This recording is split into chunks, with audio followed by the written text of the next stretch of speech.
Is your GE front-load washer giving you a headache by overfilling? I'm William from AppliancePartsPros.com, here to guide you through diagnosing and fixing the problem with a little patience and some basic tools. Often the inlet valve, pressure sensor, or main control can be the culprits behind this frustrating issue. But don't worry, even if you're new to appliance repairs, the solutions are well within your reach. Let's roll up our sleeves and tackle this washer problem together. Let's get started.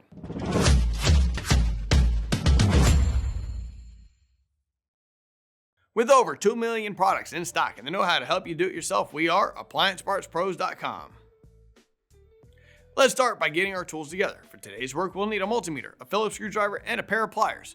Also, please remember that safety comes first. Be sure to unplug your front-load washer or turn off the breaker before you begin, unless live voltage testing is necessary. We're set to dive into the troubleshooting. While the washer is just beginning to overfill, unplug the power cord from the outlet. If water continues to flow into the tub, an inlet valve has failed. To isolate the failed valve, turn off one water supply valve.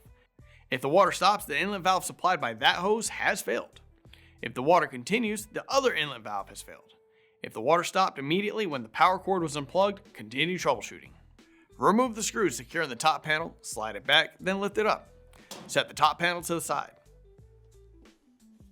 Disconnect the wires from the pressure sensor. Set your multimeter to resistance indicated by the upside down horseshoe symbol. Test the outer two terminals on the pressure sensor.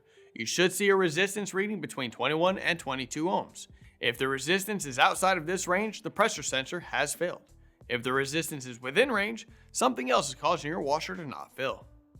If the inlet valve test and the pressure sensor test did not indicate any failures, then the main control has failed. This conclusion is verified through the process of elimination based on the test we just performed. Using your pliers, slide the pressure hose retaining ring down and away from the pressure sensor. Disconnect the pressure hose and set it aside so it will not fall down.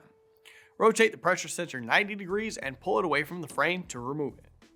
Here's the old pressure sensor and here's the new one. If you've already got one, great. If not, you can pick one up at AppliancePartsPros.com. Insert the pressure sensor and rotate it into place. Secure the wires and the pressure hose to the pressure sensor.